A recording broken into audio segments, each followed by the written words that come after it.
We're going. All right.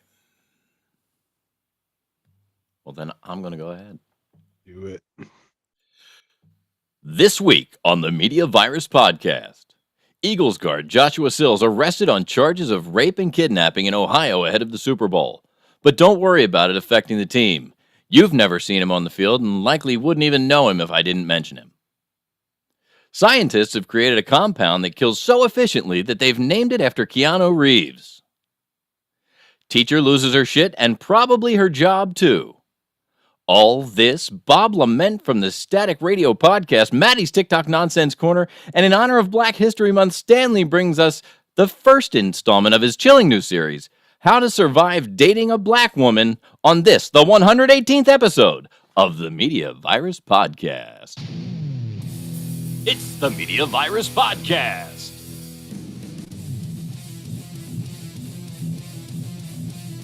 Let's point and laugh at the world burning around us with executive producer Mike Latoris. We're going to start over. BBC correspondent Stanley McFadden. Makes me tingly in an unfamiliar way. Grease Monkey Pete. Damn, Big Daddy. Here's the thing about the Media Virus Podcast. It's really well done. And now, spreading the sage nihilism of an aged Gen Xer, your host and mine, the star of our show, the incomparable Maddie Rockdeff.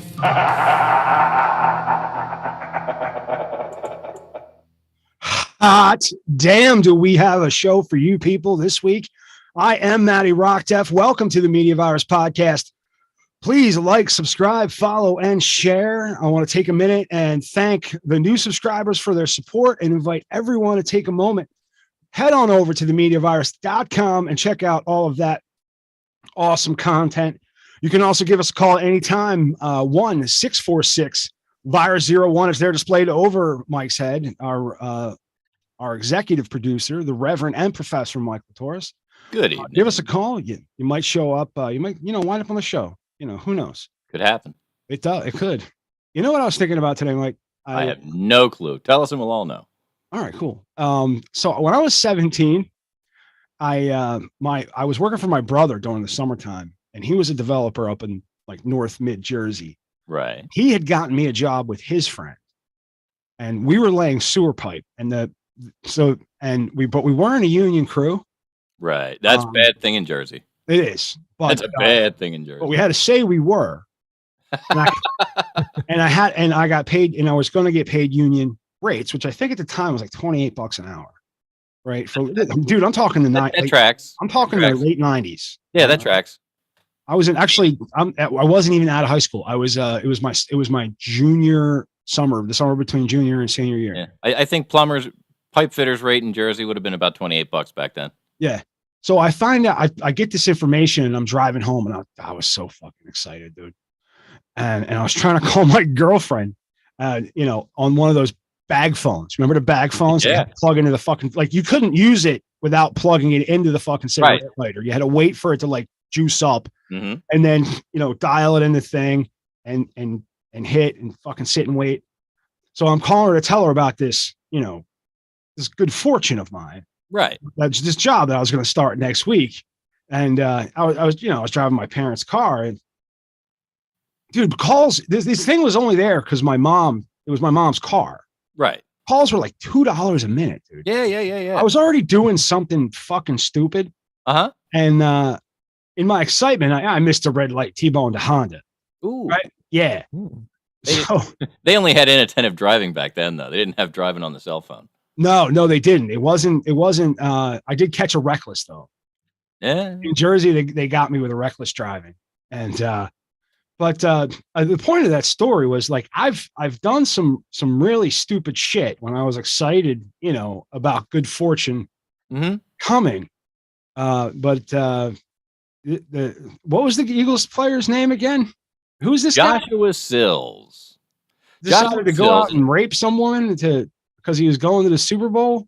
An offensive guard for the Philadelphia Eagles has been offensive on rape and kidnapping charges for a 2019 incident in Guernsey County, Ohio, court documents show. The charges come just days before the team heads to the Super Bowl.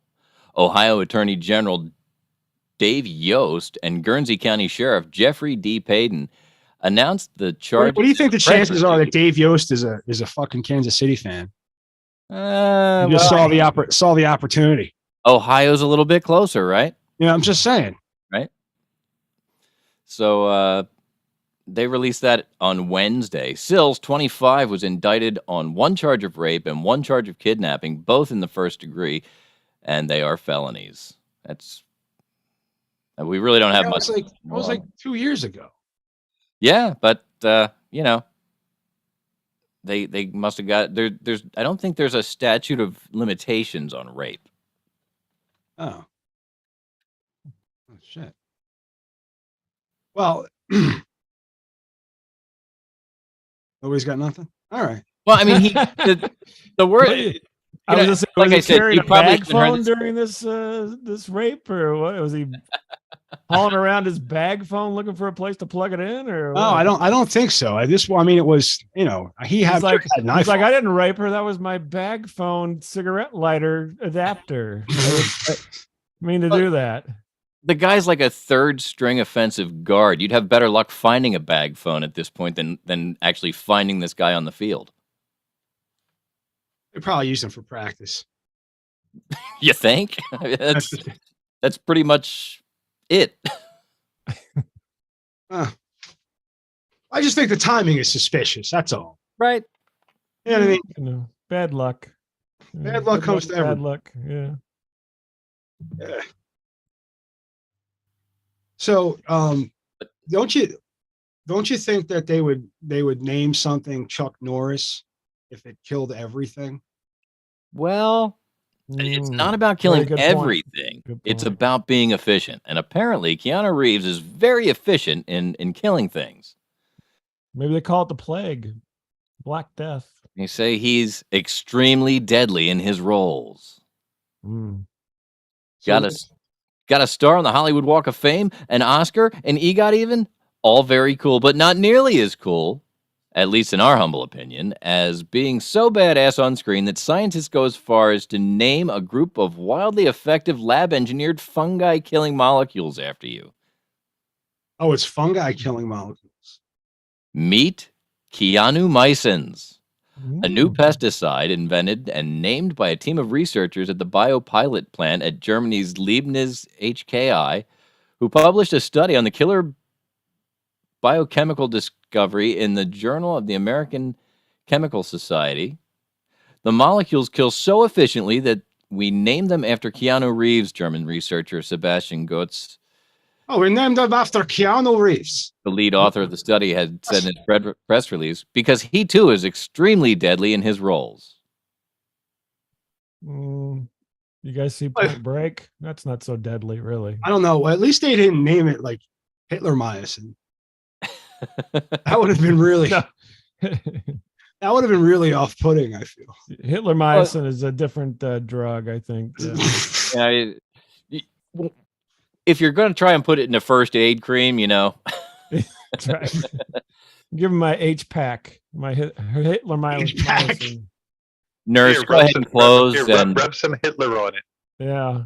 Nurse, go ahead and close and put 4 grams of Hitler-mycin on the wound before you bandage him up. Thank you. I think they would call it John Wick, wouldn't they? I mean, John Wick is the John Wick, right. mean, Keanu is. I mean, he's played some kind of mushy roles too, Yeah, wasn't he in? I know he was in some period piece where he was in Dracula. He's like, dude, yeah. Dracula. What you got? Your shadow's moving separate from yourself, man. You're not in the mirror, dude. You're not in the mirror. Hey, these are succubi. Oh my God. There's no reflection in that. Hang on.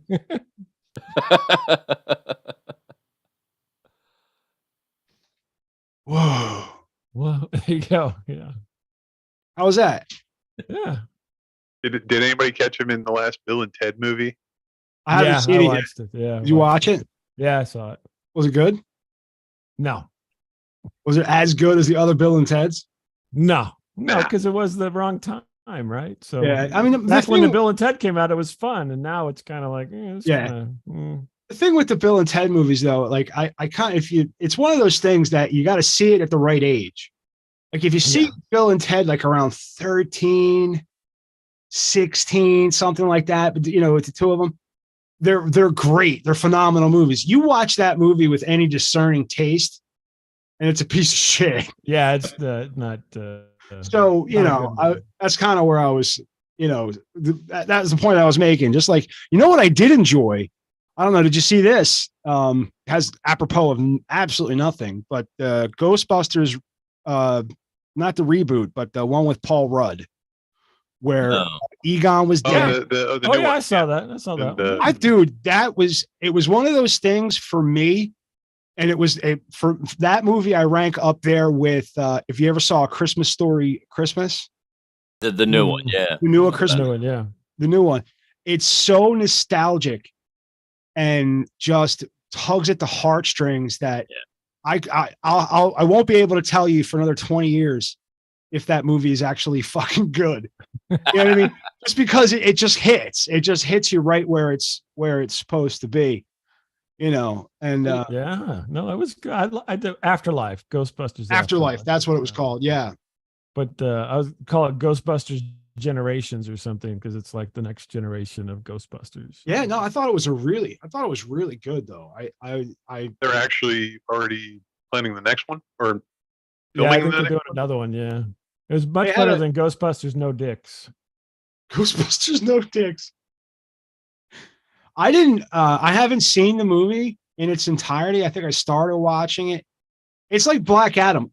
It's one of those things because I want to watch Black Adam, but every time I sit down and watch it, people start just fucking talking, and I can't fucking focus on it. And that's what it's. I think I can't understand The Rock if you're talking. Shut up! Shut the fuck up! The Rock. I don't know why he threw that guy. Saying? Why did he throw that guy? Did he say something? Wait a minute. He's doing the people's eyebrow. What the fuck? Yeah, exactly. He just. No, I watch Black Adam as well. I don't know, guys. I love The Rock, but I don't think Black Adam was his vehicle. So, no, it wasn't. I don't think it's what they wanted it to be. And didn't they release him from the role like any? Yeah, like right after they. They open, they're like, they're not going to do any more of this shit. Come on, move along, Rock. Go back on the Jungle Cruise. Come on, get out of here. I haven't seen that. Did you watch that? Is it good? Yeah, I like the Jungle Cruise. It's fun. I mean, I'll have to check it out. It's kind of dumb fun. With Black Adam, you're expecting kind of that superhero vibe thing going on. And it was just kind of weird. I mean, he was bad, but he wasn't too bad, and he was like. No, it was like he was bad for a purpose. Yeah, kind of. I mean, yeah, kind of. Kind of almost like an anti-hero type of. But not. It didn't have the. It didn't quite click. You know what I like better than a movie with The Rock? Those videos he does with the comic from Philly, the short guy. Can't think of his name. Chris Hart. Chris Hart. Chris Hart. Yeah. Yeah. Comic from that's where he came. The comic from Philly, the short guy. Yeah, the short guy from Philly. Kevin. I like the I like the little videos that pop up online where he's just they're just totally ragging on each other. Oh, you mean DJ Jazzy Jeff? That's right. He's from he's the other one. Yeah. He actually lives here in Delaware now. DJ Jazzy Jeff? Uh-huh. Get out of town. Yep. He's creeping up there. He only got like 5 famous people in Delaware, so he's one of them now. Hey, he's one that actually came here. Aubrey Plaza is from here.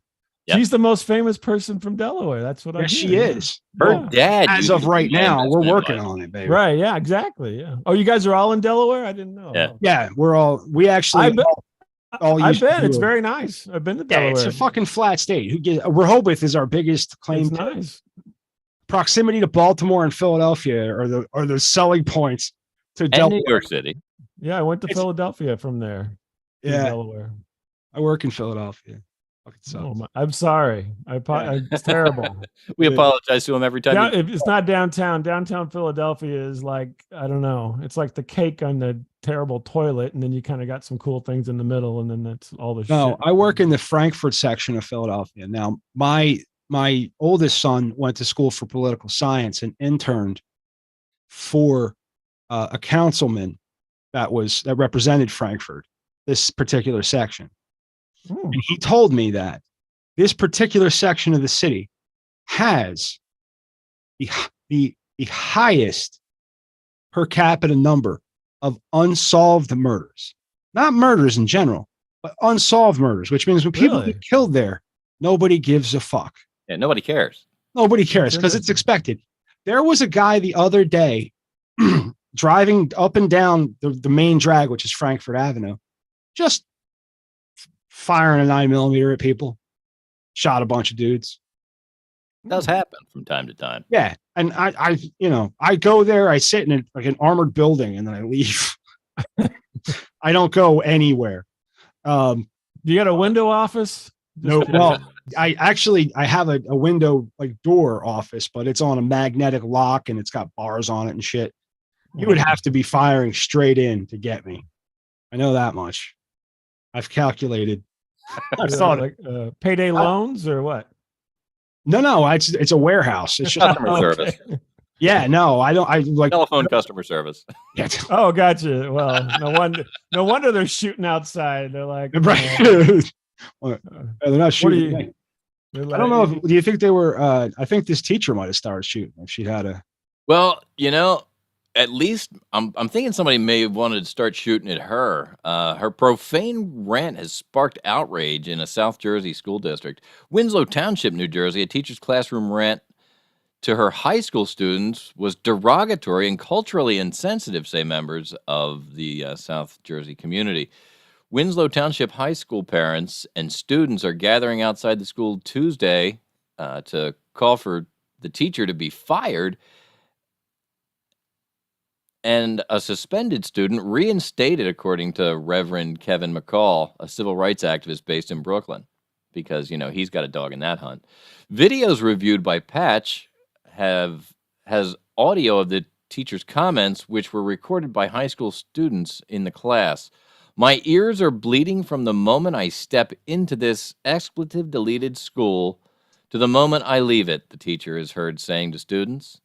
It is expletive-deleted zoo in this class every day. McCall said the student was suspended for 4 days after he recorded the video, which he shared with his parents. A press conference is planned for noon outside of the high school. Black Lives Matter New York and New Jersey will be there, according to McCall.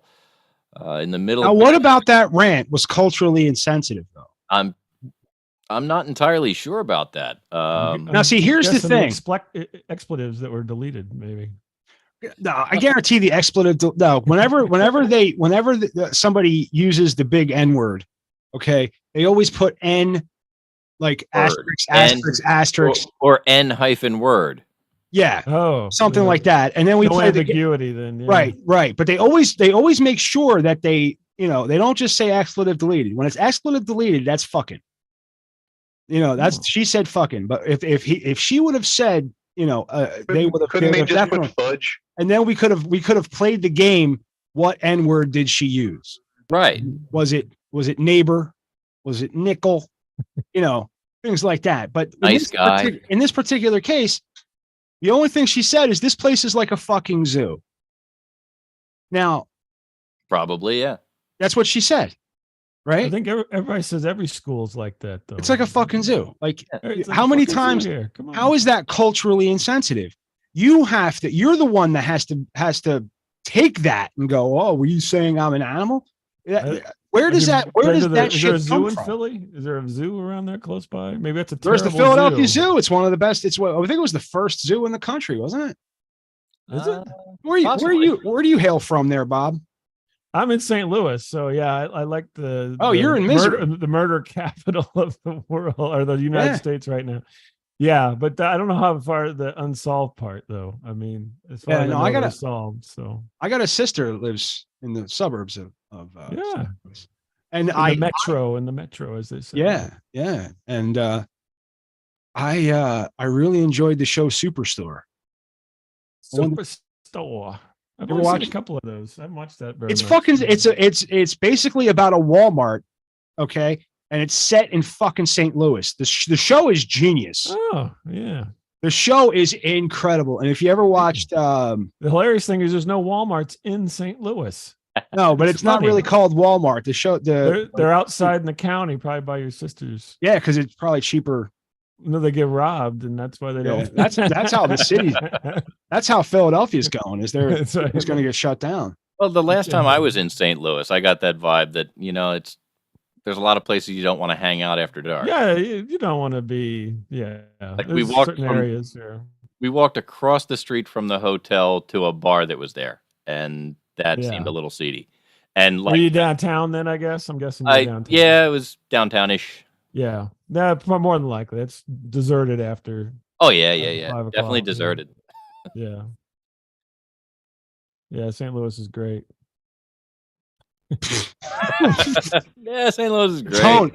The tone is the best. That's how that's just how people in St. Louis talk. That's how my sister is like. Yeah, I don't know. That's great. Yeah, everything's fine. Whatever. Yeah. It is the birthplace of runway weather forecasting, so there's that. Well, don't you have the archway to the west? Yeah, the arch. Yeah, the big arch. Yeah. Don't you? Yeah, that's a big fucking. Isn't that a big fucking? I've been there like twice. You've probably been there as much as I've been to the Liberty Bell. Yeah, I've been there once. I think I was there. I was there in fucking high school or some shit. Yeah. I think it was grade school for me. I get pissed off anytime I have to drive in that area. Oh my god, it's the fucking worst, dude. The little kids crossing the street, they don't know what the fuck they're doing. Yeah. Oh, and they just get stuck in the wheel well, and they just thump the tire like. And they're leaving. They're like, "That's it. That's all the fuck there was. That's it's a fucking bell with a crack in it." Okay, have you ever been to San Antonio? Yes. Have you ever been to the Alamo? Yeah, that's it. Is that not the most is that not disconcerting? You're going there and you're like, oh shit, it's like right here in the middle of town. Yeah. And okay, and you go in and it's like, okay, I'm here.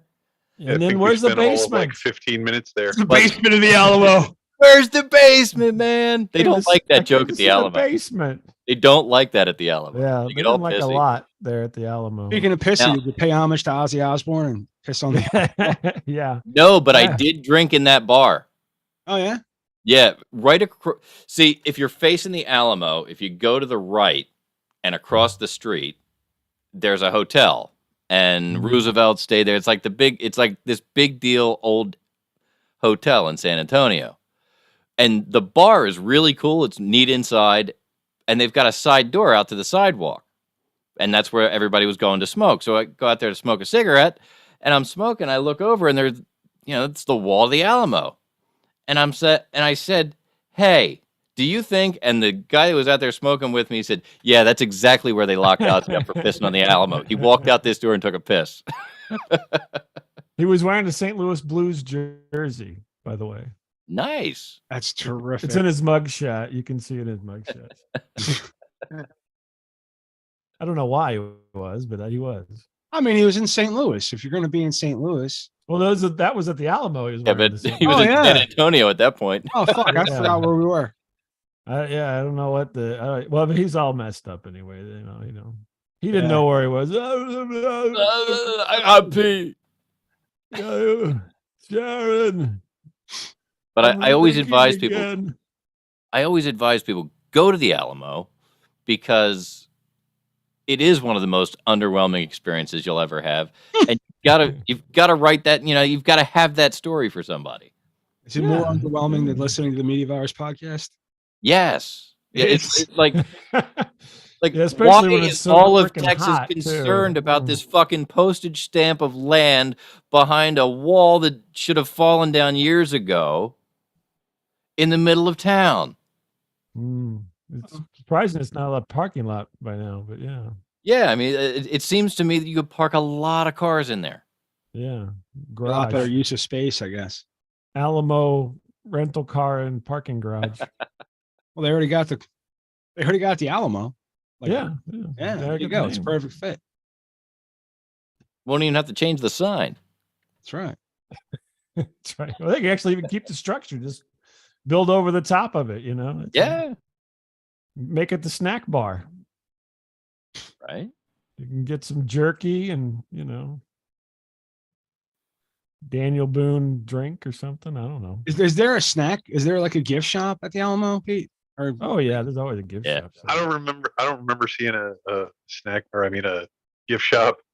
Like I said, I think we spent all of about 15 minutes there when we visited. There is a gift shop.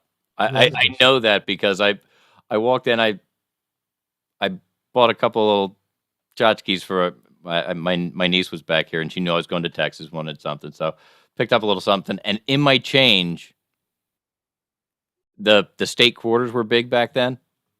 In my change, I received a Delaware quarter. I said I had to come all the way to San Antonio to get a Delaware quarter. Thank you. They do that on purpose. They put those out there in different places, so you can't get them in your home state. You gotta get them someplace else. Yep. Keep them moving around. My oldest brother, who has passed on from cancer, but he had a stroke when he was like in his 50s, and he needed care. What we tried to do was like the family like kind of take care of him. So they got him an apartment near me in Philadelphia. And I'd kind of keep an eye on him. I got off at 5. We'd go hang out, and we play week-long games of Risk, right? But he got a Social Security check, and he got like a stipend from my sister took care of his money, and he got an allotment. But one of the things that he would do is he collected these fucking state quarters, right? And he would fucking hassle people for these state quarters, right? He's like, oh, I don't have. He's like, what do you got? What do you like? If you got change, he'd fucking hassle you for it. And he's like, oh, I need that. And he would collect the state quarters, and he'd get them all. He got them all, okay. And then he would need fucking cigarettes. He'd pop them out, and I swear to God, he'd pop them all the fuck out and start over. Oh, he would go spend whatever he needed to spend on cigarettes. I forget what they were at the time, but they were still pretty. They're not what they are now, but they're fucking. It wasn't 75 or 50 cents a pack. No, he had to cash out half this fucking. I mean, what is it? Four make $1. You need $6, so 6 times 4. I'm sure that's basic math for most people. 24. 24. All right, so you need to kill half the country to fucking. I need 24 more quarters. You need 24 quarters to buy. Maddie, get some change. Right? But quit spending those dollars at the strip club and go get some change, for Christ's sake. And he'd go, like, when he got in your car, he'd go through your change holder. But it was like I was so excited. I was so excited the first time he filled up the fucking map. I was so happy that this was going to end. You need to put it under glass. Him going through, and I didn't realize that the value didn't stick when your nicotine. I should know better because hey, dude, I've been well over a year without smoking. Hey, January 8th was the day I was admitted to the hospital, 2022. Both your lungs thank you enormously. Yes, they do. I'm still on the nicotine patches, the ons, but it's what I got to do. And but for me, I've the longest I've ever quit smoking was 12 years. And that was from birth to 12 years. Yeah, I was gonna say birth to 12 years. Yeah. Because my mom smoked, and while she was pregnant with me. So then you kind of half smoked for those first few years. That's what I'm saying. Like, so and half so, but I feel like my childhood was like one long nicotine fit. You know what I mean? Like, I just didn't understand what was wrong for the longest time. That's a good question. I wonder if whenever your folks smoke, if you're like, kind of addicted to nicotine, because it's always in the environment. I got to tell you, interesting question. Up until now, I was in danger of losing my toe. I'm diabetic, and I had an infection in my big toe. Holy shit. You can't lose toes. Yeah, no, they're important. You'll fall over all over the place. I know, dude. I was down kind of in a panic about it. I kept my toe. You know, I don't want to. Not in a jar or anything. Not trying to bury the lead. I have my toe, but good. You know, but they told me the one thing that got me to quit smoking was, listen, you know, you're smoking, it restricts your blood vessels, and you know, it's the blood can't get to your toe. It just can't, you know, and but also spending 11 days, because I'll be honest, if they'd have let me out on the 10th day, because I had COVID at the same time. Oh my God. Yeah. So they were holding me for 10 days. Had they let me out on that 10th day, I think I'd have lit up. It was that 11th day where I was just, you know what, dude, you've gone this long without smoking. You've gone this long. See if you can go like, and I had a carton of cigarettes at home on the top shelf, right by the door. I have, like, we call it the spinny rack. And it's just where we keep shit that as we're walking out the door. And I had a carton of cigarettes. It's gone now. I threw it away a couple months ago, but I didn't throw it away for about 5 months. I think your brother wanted those, honestly. He did. Well, my brother stole many packs of cigarettes from me, because I would do that. I would buy a cart. That would be my modus operandi. I would get a cart and put it in a place where I remember to grab them from, where I remember they were. And when I was, you know, monitoring, keep an eye on my brother, he wound up with many. There was one time he stole a pack of my fucking cigarettes, put them in his fucking pocket, went upstairs. I saw him fucking do it. Went upstairs, took his coat off, hung it on. We had a baluster. There was a small house in Philadelphia. There used to be a baluster. He hung his coat up on the baluster, went upstairs, used the bathroom, watched it. As soon as I heard the door lock, I went in and I took the cigarettes. Right? Put them in my pocket. And then I was like, all right, come on, Mike, let's head home. And he's like, all right. And I'm, you know, he's in the car and I'm driving, he's in the back seat, and I'm just watching him go through his pockets. Just going through his pockets. He's like, I lost something. Oh shit. And I'm just like, oh, what's wrong, Mike? He's like, oh, you know, nothing. I just can't find my cigarettes. And I'm like, oh, all right. I can't find these stolen cigarettes. Yeah. Where could they be? So I drop him off and he gets out of the car and I pull out a pack of cigarettes and I just start packing them as he's getting out of the car. He's staring at me. You fucking prick. Don't steal from me, man. I'll give you whatever you want. If you ask me for a pack of cigarettes, Mike, you can fucking, my brother's name was Mike. You can fucking have them. You can anything you want. I'll give it to you. Don't steal from me. You got a Delaware quarter. But that long, boring story. It's just things strike me, reminds me of a story. And since I was talking about my brother, I stole quarters from my brother all the time. So I used to steal. Not for nothing. The quarter story about your brother, Matt. Yeah. I think it's funnier if you change the cigarettes to a stripper habit. Because I just envision him popping all the quarters out and throwing them at some chick on stage. That's called making it hail, by the way. Really? Is that actually a term? I never heard. That's actually a term. Oh my gosh! Speaking of stories, I'm reminded of strip club. Jeez Louise. There was I had a friend who told me a story. He was in the military, and he used to go to strip clubs. And one of the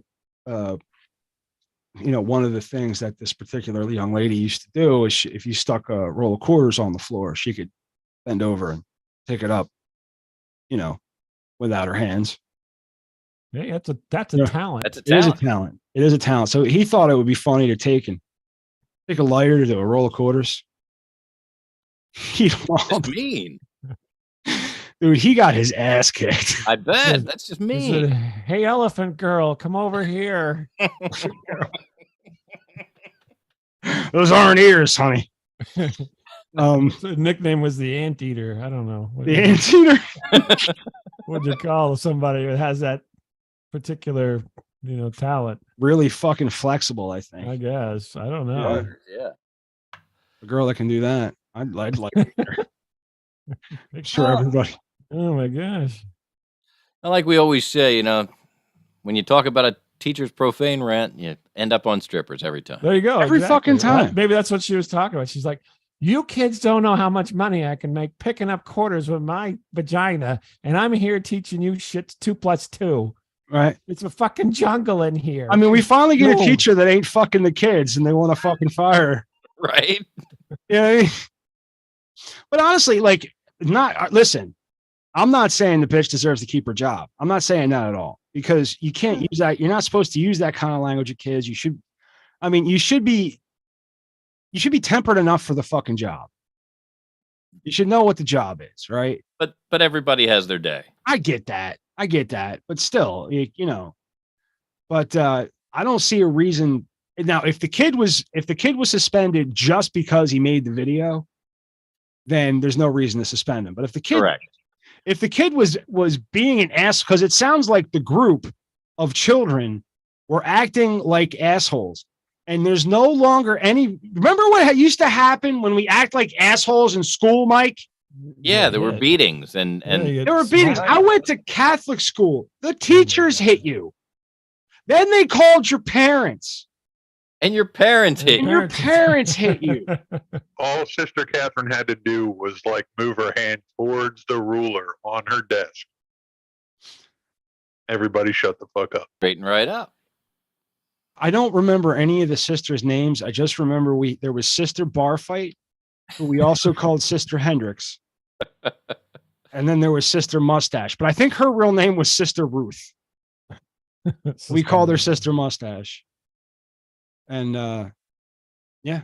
There was Sister Knuckles. Sister Sore Knuckles, because her knuckles were on there.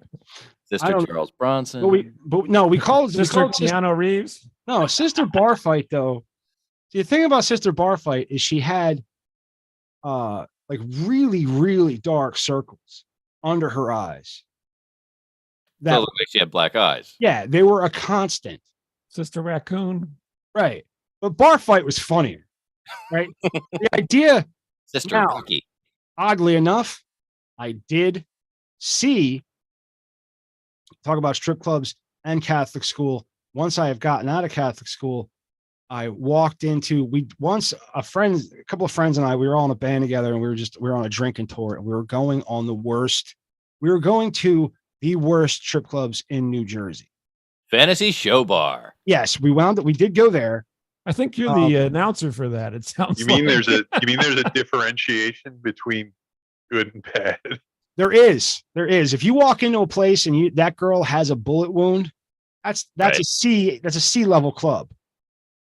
You know, if she has a discrete C-section scar, you know what I mean? That might be a B level club.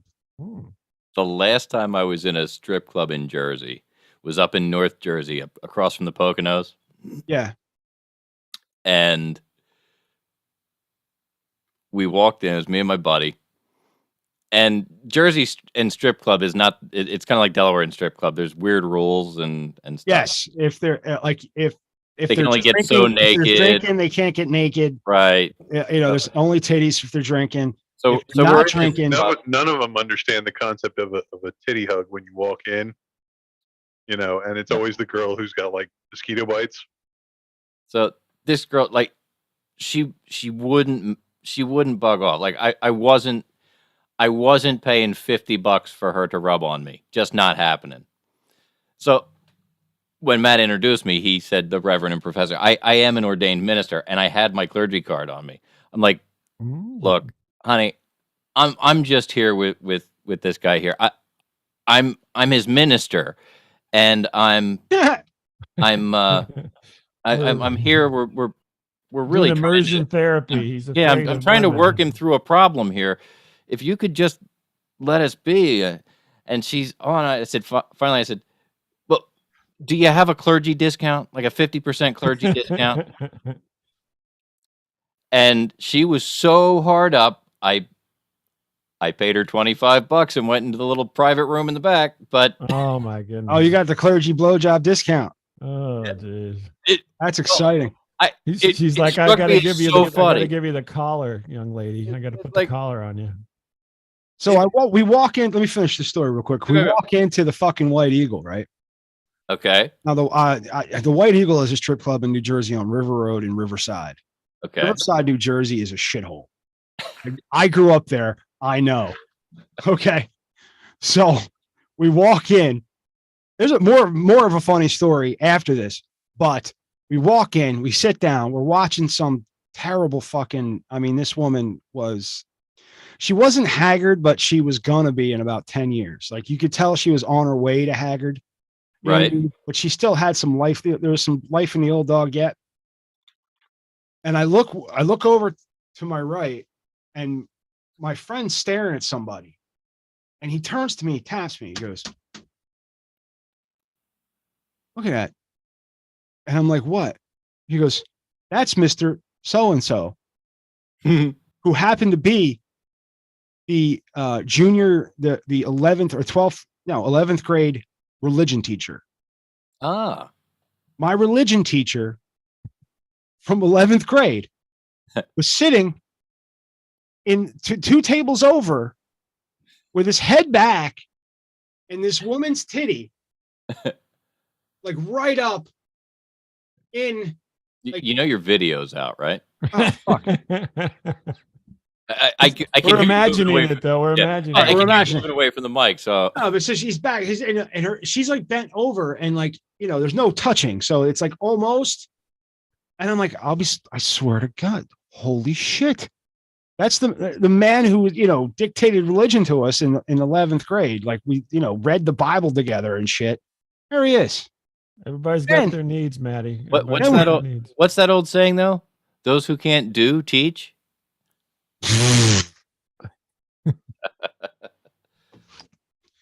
So we leave the White Eagle. My friend's driving.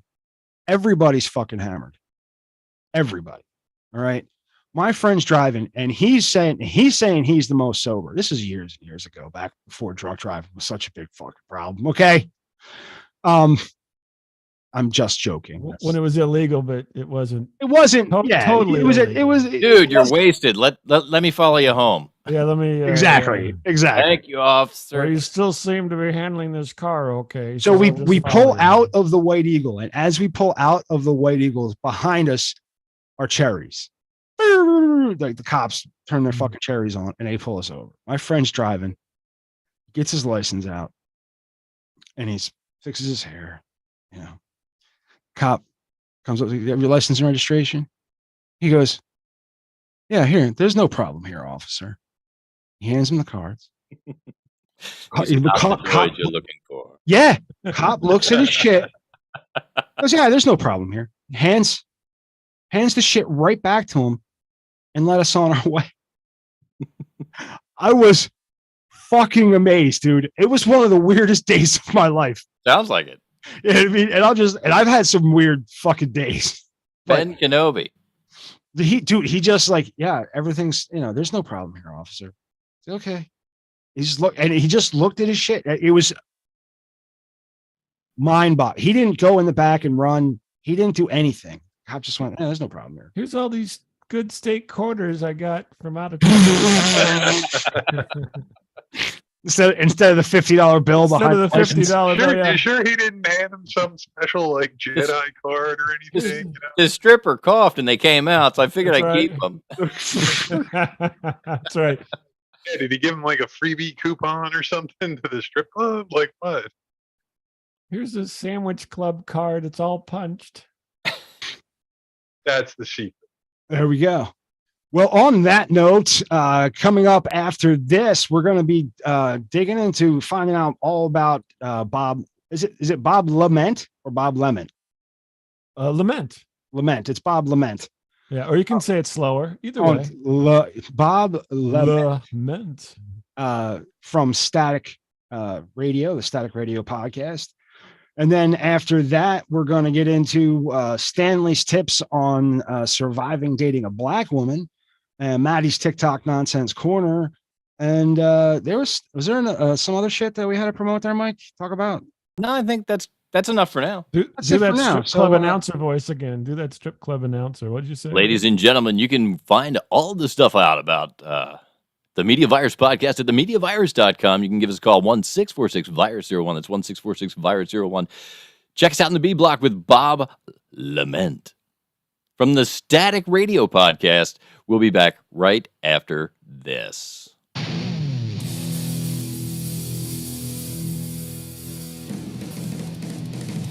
We almost sound professional sometimes. Sometimes. Once in a while. Almost. Don't let wish it I go to could- your head.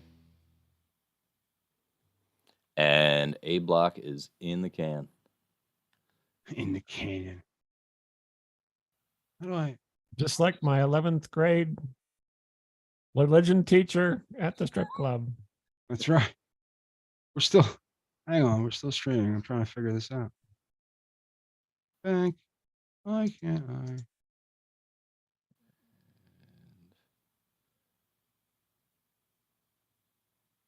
There was some kind of update. Now I'm trying to.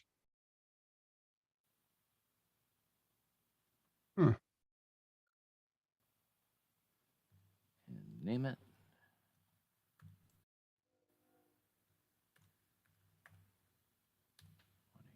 A save. Wait, am I? Did you take host back? No, I always remain co-host. Oh, what the fuck? So Why is- it's Reverend Professor or Professor Reverend? Well, the Reverend Just with Professor. it is. Reverend Professor. Reverend Professor. Okay. God comes first. And that's just the rules of using that title. That